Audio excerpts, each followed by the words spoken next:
आप सभी का स्वागत है हमारे इस चैनल पर। तो जितने भी वीडियो हम बनाते हैं उस वीडियो का हमने प्लेलिस्ट बना दिया है। हमारे इस वीडियो के आप देखेंगे तो प्लेलिस्ट है, सभी विषयों को मैंने अब क्रम से जो प्लेलिस्ट बनाया है उसमें मैंने डाल दिया है। तो और वीडियो को शेयर करते चलिए भाई, आप लोग बहुत से लोग वीडियो को शेयर भी नहीं कर रहे हैं, तो वीडियो को शेयर करते चलिए।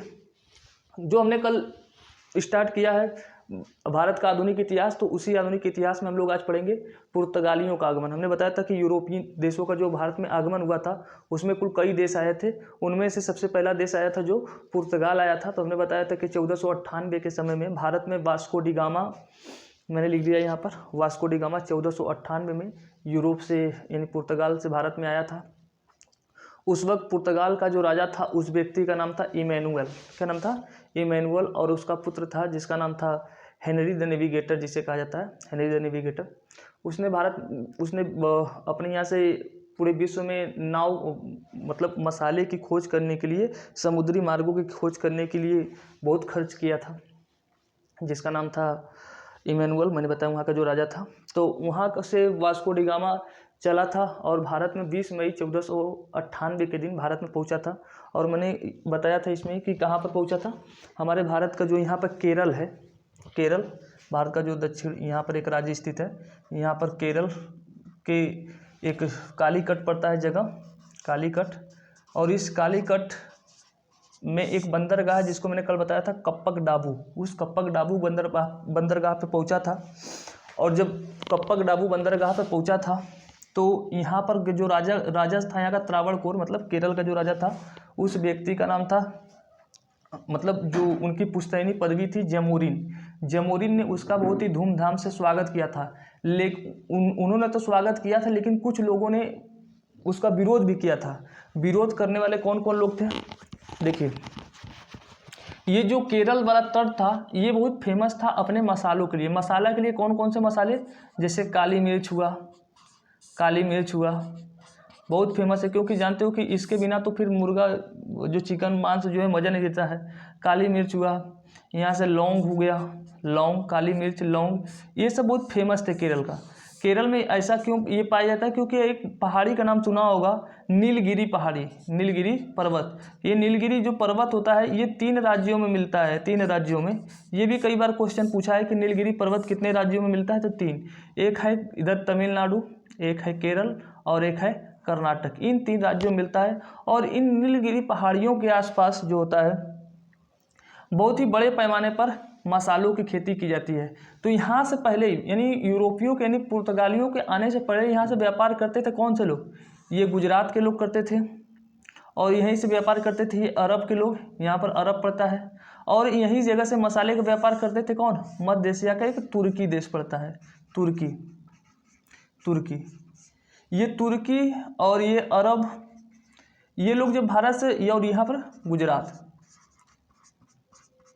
ये लोग जब भारत से व्यापार करते थे, भारत से मसाले को खरीदते थे, एक बार तो यहाँ पर टैक्स देते थे, एक बार यहाँ पर, एक बार ये तुर्की में टैक्स, एक बार यहाँ पर। तो जब यहाँ पर ये कोई मसाला खरीदते थे 10 रुपये का, तो यूरोप में ले जाकर बहुत महंगे दामों बेचते थे, बहुत महंगे दामों पर बेचते थे।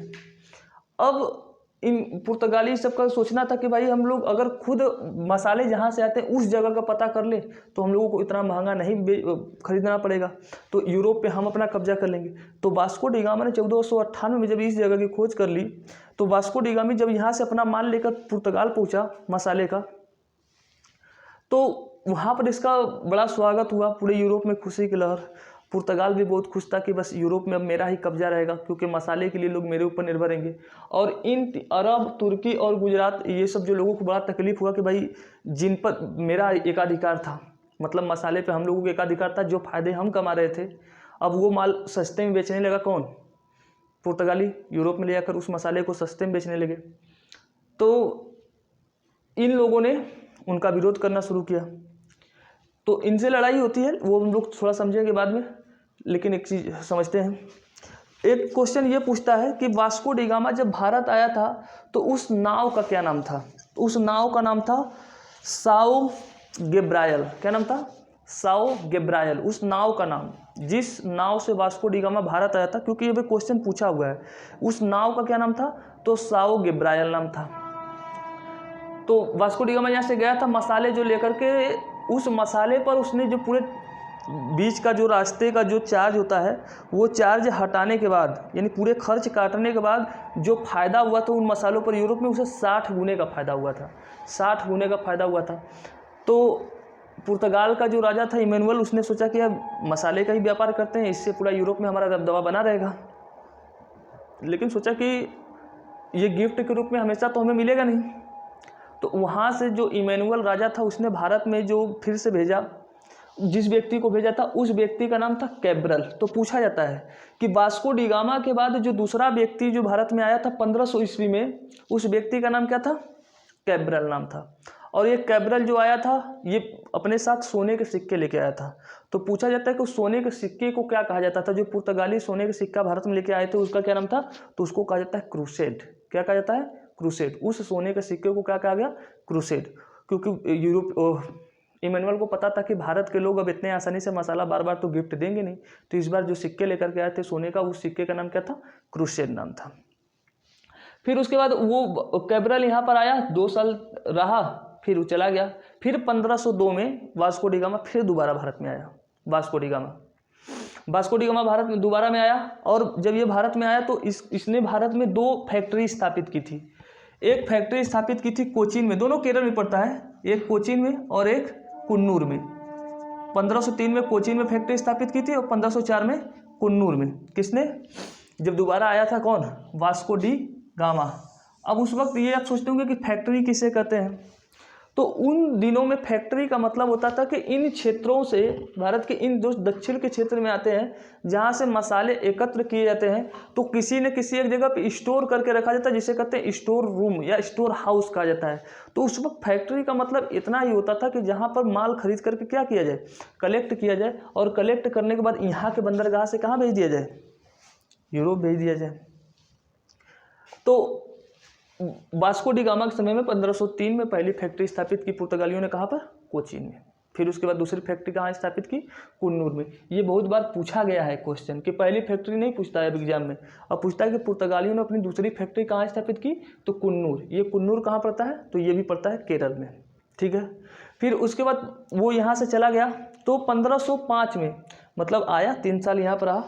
फिर वो जब यहाँ से गया, वास्को डी गामा यहाँ से गया, तो पहली बार वायसराय के रूप में आया, जिस व्यक्ति का नाम था फ्रांसिस्को डी अल्मीडा। क्या नाम था?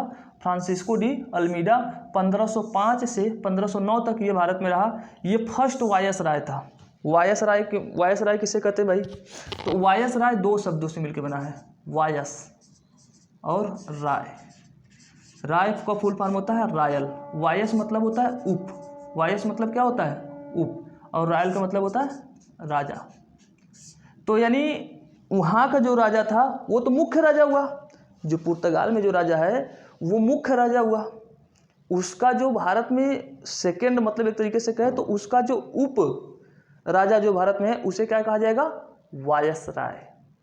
मतलब राजा का प्रतिनिधि, उसे कहा जाता है वायसराय, यानी उप राजा कहे तो। लेकिन हिंदी कठिन होगा, इसलिए इसको हिंदी में कहते हैं वायसराय कहा जाता है, वायसराय। तो भारत में इसको भेजा गया, किसको? फ्रांसिस्को डी अल्मीडा को। फ्रांसिस्को डी अल्मीडा को जब भेजा तो वहाँ से इमैनुअल ने, तो उसने कहा था कि देखो भाई, ये जो भारत है, भारत के इधर जो है ये पूरा का पूरा कौन है? हिंद महासागर है। कौन सा सागर है? हिंद महासागर है। इस हिंद महासागर में अपने व्यापार, अपना क्या करना है? कब्जा करना है। इस पर अपना कब्जा करना है, हिंद महासागर पर। ये अरब सागर है, और ये जो अरब के लोग थे, जो तुर्क के लोग थे और ये गुजरात के लोग थे, ये लोग पुर्तगाली जो अपना नाव लेकर आते थे इनको बड़ा तंग करते थे। जब पुर्तगाली लोग व्यापार करते थे तो ये अरब के लोग, तुर्की के लोग, गुजरात के लोग बहुत परेशान करते थे। जैसे अगर आपने किसी का मार्केट कब्जे में अपने जो बहुत फ़ायदा कमाता था, आपने उसका मार्केट अगर अपने कब्जे में ले लिया, वो व्यक्ति बहुत तंग हो जाएगा आपसे, सोचेगा कि कब इसको मार के भगा दिया जाए। तो इमैनुअल के लिए भी समस्या थी। तो इमैनुअल ने सोचा कि एक ऐसे व्यक्ति को भेजते हैं जो इस समस्या को आसानी से क्या करे? निपटा दे। तो उन्होंने जिस व्यक्ति को भेजा था उस व्यक्ति का नाम था वायसराय के रूप में फ्रांसिस्को डी अल्मीडा। ये पहला वायसराय पूछा जाता है कि पुर्तगाल का प्रथम वायसराय कौन था, तो फ्रांसिस्को डी अल्मीडा। इसने आने पर यहाँ पर ब्लू वाटर पॉलिसी अपनाई।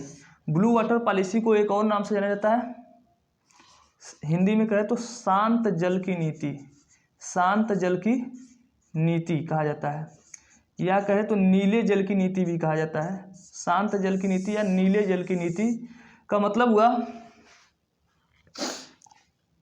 जब इस एरिया में फ्रांसिस्को डी अल्मीडा अपना नाव लेकर के आया तो ये गुजराती, ये तुर्की और अरब, ये तीनों मिलके एक हो गए।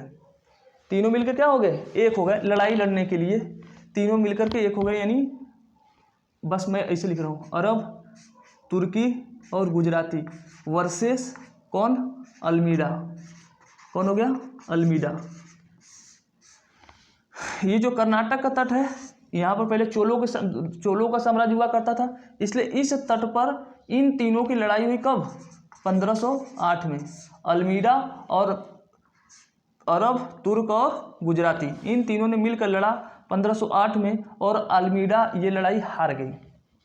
इसे कहते हैं चोला का युद्ध।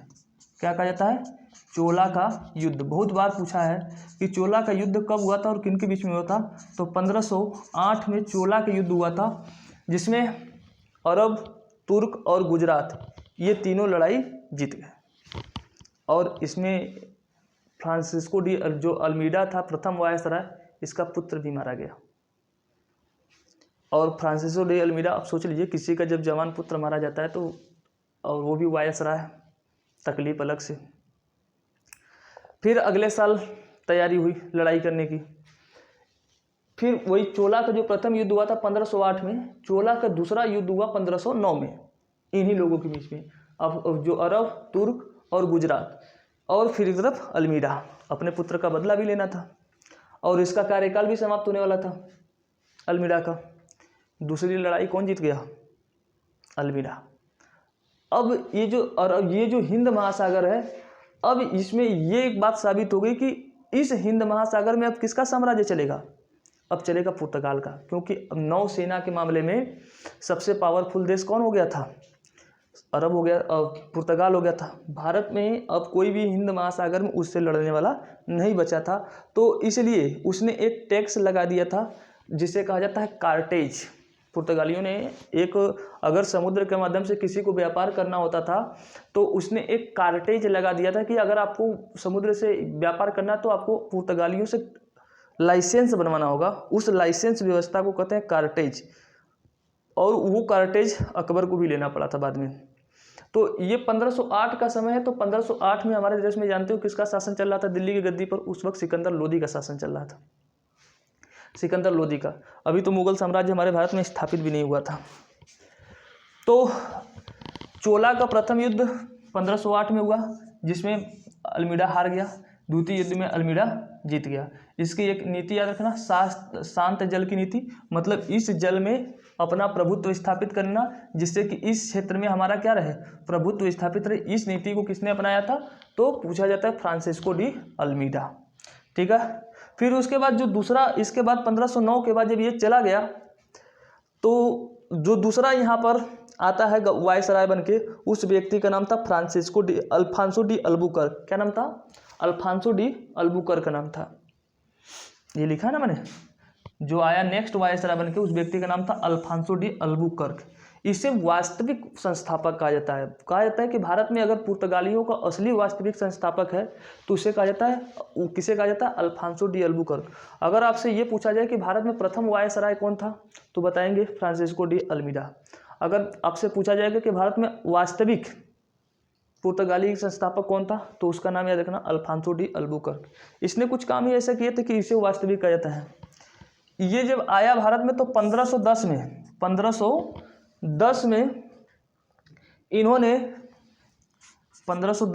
इन्होंने जो गोवा है, भारत का जो गोवा है, यानी मुंबई से नीचे जो है यहाँ पर गोवा, कर्नाटक से ऊपर और मुंबई से नीचे गोवा को आदिल शाही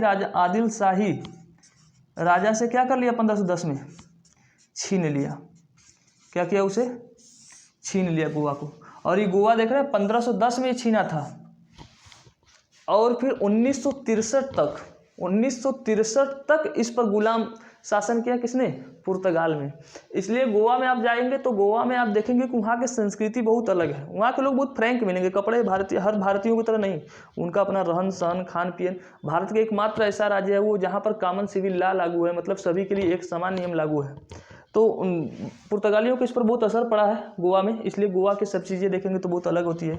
वहाँ पर लोगों को रहन सहन शराब वराब सब अलग व्यवस्था चलती है। तो आदिल शाह से अगर पूछा जाए कि गोवा किसने छीना था, तो वो छीना था अल्फांसो डी अल्बुकर्क ने 1510 में। फिर इसने और क्या और कहाँ एरिया जीता था? तो एक जगह है जिसका नाम है मलक्का। ये जो भारत के बगल में आप जाएंगे, भारत के अगर इस नीचे जाएंगे तो इधर पड़ता है इंडोनेशिया, तो मलेशिया पड़ता है और नीचे पड़ता है इंडोनेशिया। तो इंडोनेशिया और मलेशिया के बीच में जो समुद्री मार्ग है उसे कहा जाता है मलक्का। उसे क्या कहा जाता है? मलक्का। उस मार्ग पर भी अपना जो शासन स्थापित करने वाला था या उसको भी जीतने वाला जो व्यक्ति था, उस व्यक्ति का नाम था अल्बुकर्क। क्या नाम था? अल्बुकर्क। और उसके बाद हारमुज, जो यहाँ पर देखेंगे तो ईरान और इधर जो फारस की खाड़ी है, ईरान और फारस की खाड़ी जो है, वहाँ पर एक जो संधि है, जल संधि है, जिसे कहते हैं हारमुज की जल संधि। यहाँ पर भी पुर्तगालियों का शासन हो गया था। वो भी किसने जीता था? अल्बुकर्क। मतलब भारत में तो जीता गोवा जीता ही, इंडोनेशिया में भी मलक्का पर अपना शासन स्थापित कर लिया, उधर फारस में हारमुज पर अपना अधिकार कर लिया। फिर सेना में भारतीयों अपने यहाँ जो इसने सेना रखा, उस सेना में इसने क्या किया? भारतीयों को भी रखा। क्यों रखा?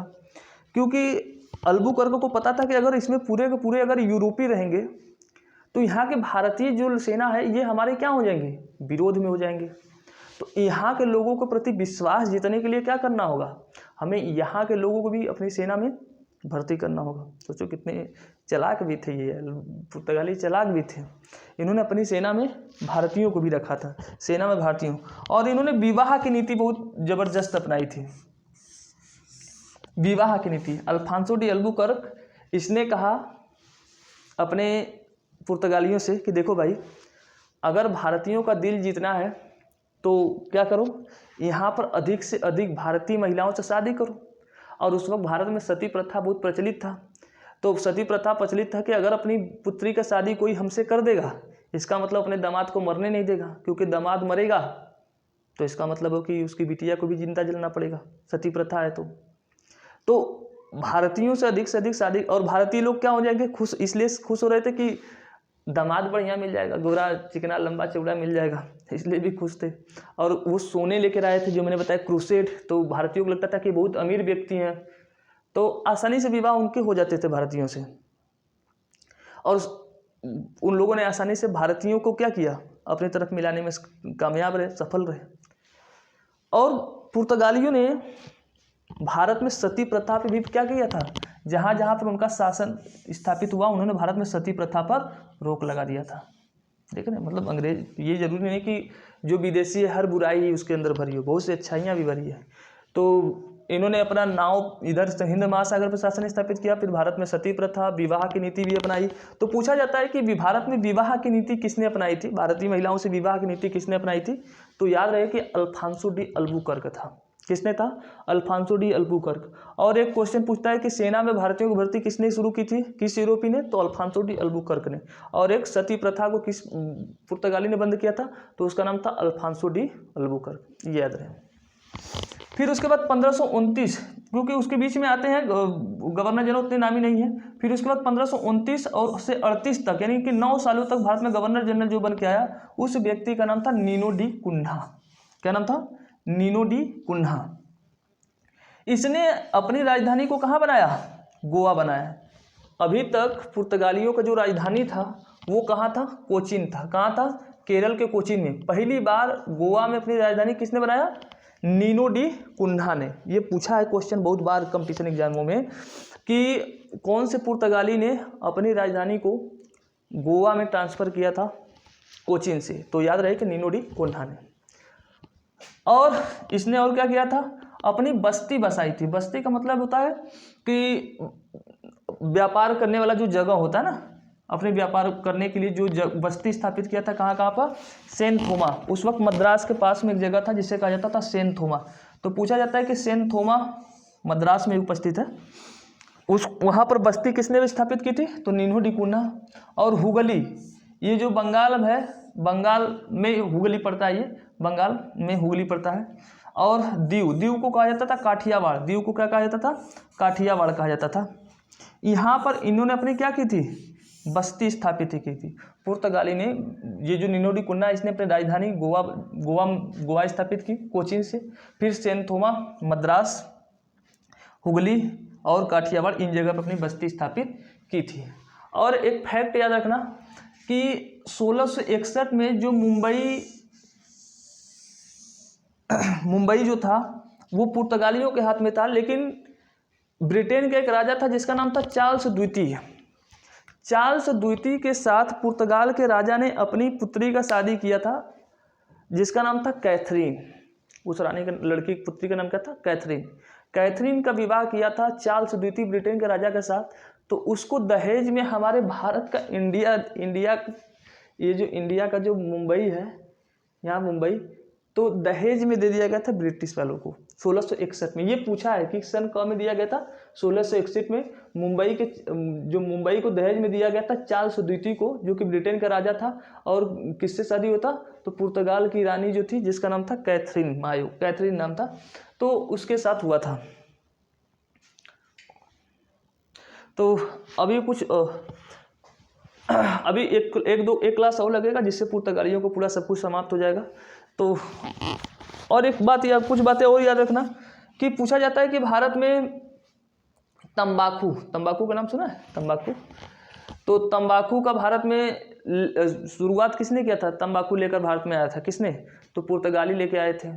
और भारत में वो जो एक सुना है printing press machine, printing press यानी जो छपाई करने वाली मशीन है, इसको भी कौन से लोग लेके आए थे? पुर्तगाल के लोग। और जो टमाटर का नाम सुना है? टमाटर भी भारत में कौन से लोग लेके आए थे? ये पुर्तगाली। बहुत सी चीज़ें लेकर के आए थे भारत में। तो सोचो, हमारे भारत में बहुत बड़े बड़े भगवान जन्म लेते थे, लेकिन न तो कोई प्रिंटिंग प्रेस बनाया, न ये वो आलू, ये सब भी शायद पुर्तगाली लेकर आए थे। तो हमारे भारत में आज भी देखना, बहुत से लोग व्रत रहते हैं तो आलू खाते हैं कि इस दिन व्रत रहने से आलू खाते हैं। तो उन लोगों से पूछा करो कि भाई आलू टमाटर ये सब तो पुर्तगाली लेके आए हैं, उससे पहले में हमारे देश में व्रत रहते थे तो कैसे खाते थे? मुझे तो यही नहीं समझ में आता ना कि कभी कैसे कैसे सभी परंपराएं बने। चलिए, इस बारे में बात उतना नहीं करेंगे। तो सभी को धन्यवाद। और हम लोग कल पढ़ेंगे कि किस तरीके से हमारे देश में पुर्तगालियों का शासन समाप्त हुआ। ये हम लोग नेक्स्ट वीडियो में पढ़ेंगे। तो मैंने बहुत कुछ फैक्ट इसमें समझा दिया है। और वीडियो को शेयर करते चलिए, लाइक करते रहिए। धन्यवाद सभी को। Good night, bye.